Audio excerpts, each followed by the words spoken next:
Hello and welcome to Artifacts with Edie, a live show and tell of the artifacts from the Summit County Historical Society. My name is Edie Steiner and I'm a music therapist with Akron Public Schools at Bridges Learning Center, and I'm also the shepherdess here at the Summit County Historical Society. Our weekly game show, Are You Smarter Than a Border Collie? It takes place tomorrow live at 11:30. Each episode this week is your study guide. Can you take home the title of Smarter Than a Border Collie? Tune in to find out. Good morning to our scholars who are watching today from Bridges Learning Center, and a special hello to our scholars down the road from Krause Community Learning Center. I am broadcasting to you live this morning from the porch of the Perkins Stone Mansion property in the heart of the city of Akron. Today we will be wrapping up our history discussion on local hospitals, but remember to check us out in the summer to continue learning about the hospitals and health facilities in Summit County. Before we get started, here is a special message just for you from our good friends from the Summit County Public Health. Good morning. My name is Donna Skoda, Health Commissioner, Summit County Public Health. And we want to talk to you about how we keep folks safe and look for germs all over the county. Now, I want to talk about what we do out in the community. We go out and we help folks. This lady is enforcement, and she goes out and helps businesses work on being safe with their employees and making sure that everyone wears a mask and stays 6 feet apart. Then we have people back at the office who are contact tracing. They are on the phones, they are talking to individuals, trying to make sure they stay safe and that they don't get sick. And that when they're on the phone, they make sure that they have everything they need to stay home for 2 weeks so they don't go out and spread the disease. And then we have to be protected when we're in the community. So we have any number of protective equipment that people wear. So if you see somebody in this equipment, it means they're complying and that they're really trying to do what's right. That's a mask underneath a face shield, and that helps everyone stay safe. So what we want to remind you is when you get close to anyone, you need to have on a mask. You need to stay 6 feet away in stores and from your family. You also need to make sure you wash your hands all day long. And you also, when you can't use soap and water, you use hand sanitizer. It really does help. And if you don't feel good, tell your mom or dad or whomever you live with, tell them that you don't feel good and you should stay home. We want everybody to be safe during this pandemic. Help us out. If you will remember, yesterday we talked about the Cleveland Clinic Akron General. Right before the review segment, we shared how that hospital and many others too are focusing on healthier lifestyles. They have health centers for exercise and rehabilitation. A healthcare worker may help someone with rehabilitation to strengthen their muscles and learn stretches or other exercises to assist in recovering after an injury or after an illness. Here's a current picture of Edwin Shaw Hospital. The Cleveland Clinic Akron General now also runs this wonderful facility, but this agency has a long, important history that we wanted to share separately from that hospital with you. Disease is a word that for some people can be very scary, whether you're the individual who is experiencing the illness or the person who is treating the illness. We know this because in our world right now, going through the pandemic that was caused by the virus. The 1908 Act in the Ohio legislature stated that individuals with tuberculosis, or TB, could not be admitted into any county infirmary. What is TB? Well, that's a good question. To start off, we can share that it has been around since as long as the Egyptians preserved their loved ones as mummies.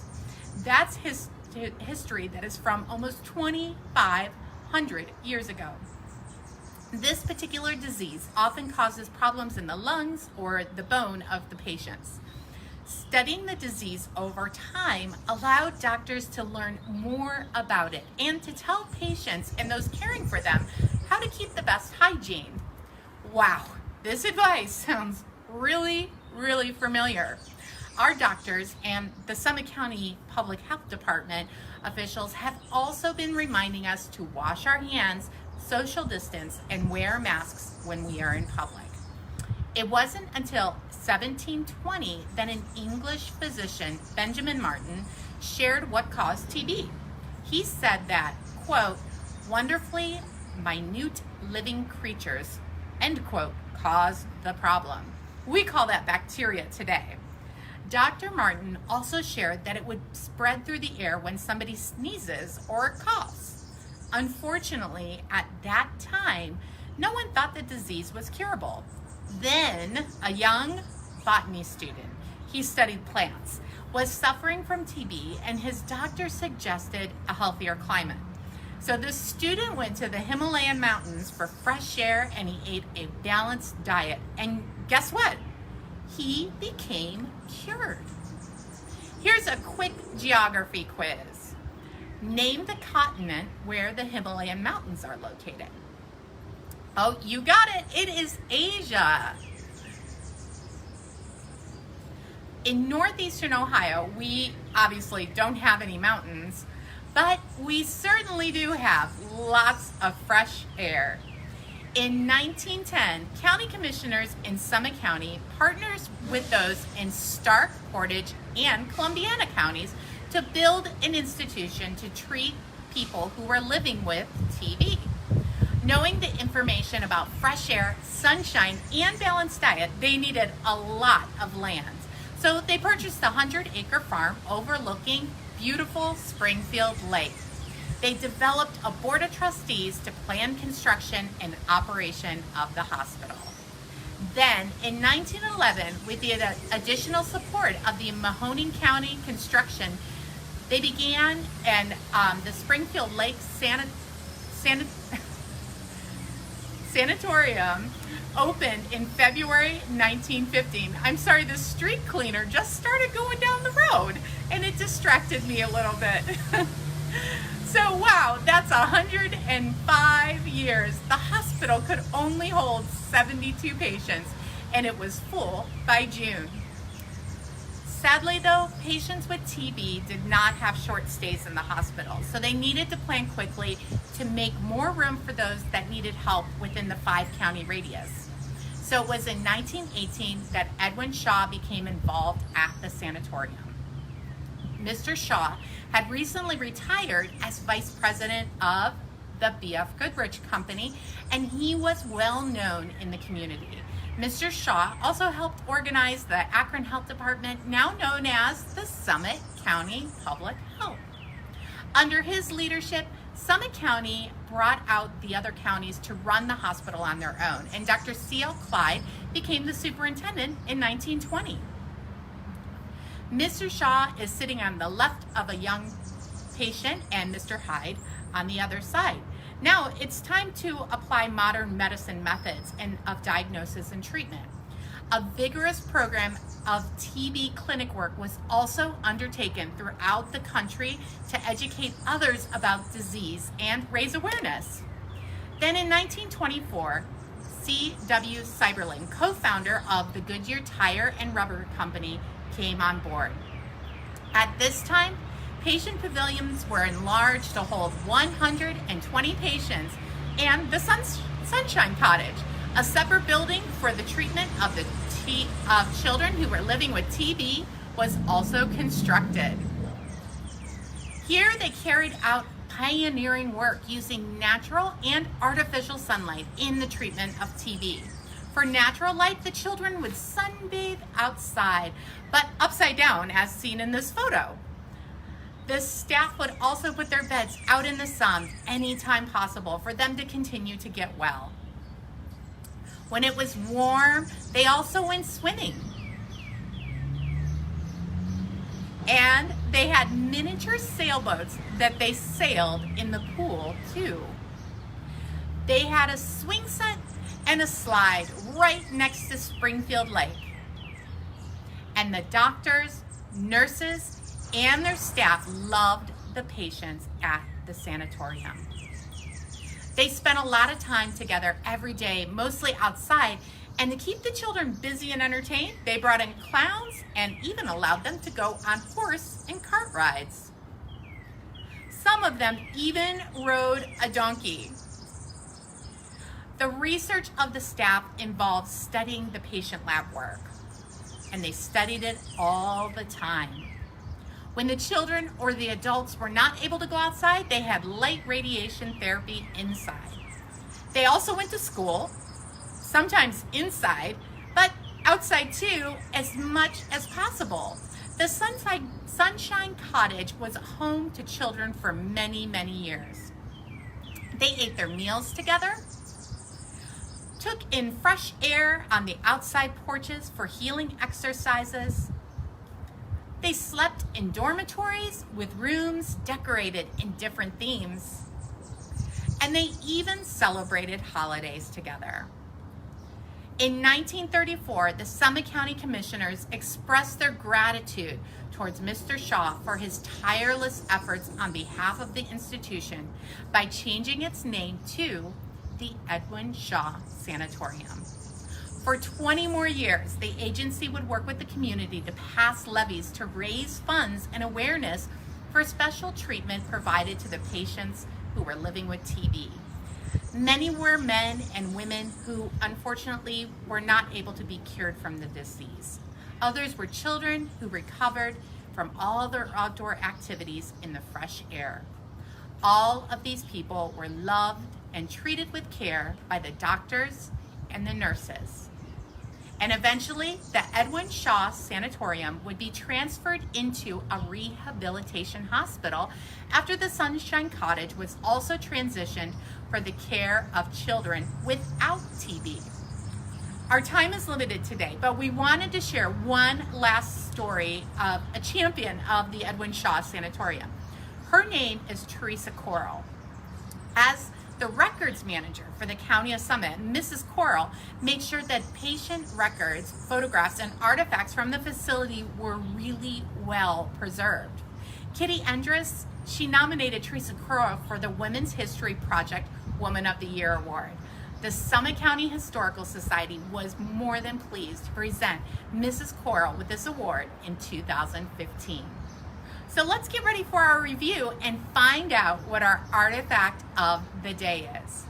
Question 1. Tuberculosis is contagious.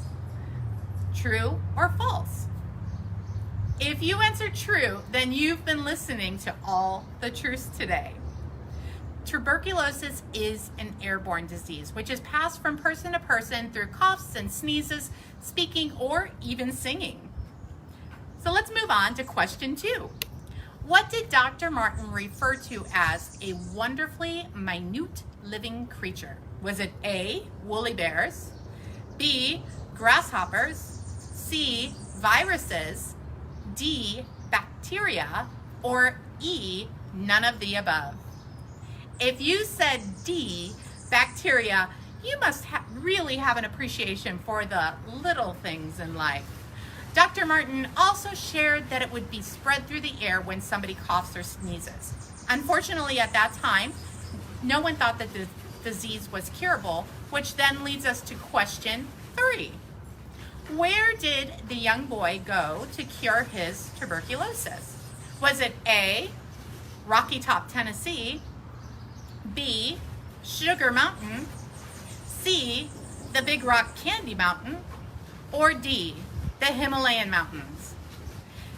If you said D, well then you're coming around the mountain for your prize as the historian of the day. So our artifact of the day today is an official B.F. Goodrich hot water bottle. If you remember on Tuesday, we shared that Colonel George Todd Perkins, who gave money to construct the buildings for the Mary Day Nursery, today's Akron Children's Hospital, he helped to bring Dr. B.F. Goodrich to town. Later, Colonel Perkins became the president of the company. And in today's episode, we shared that Edwin Shaw was vice president of that same company.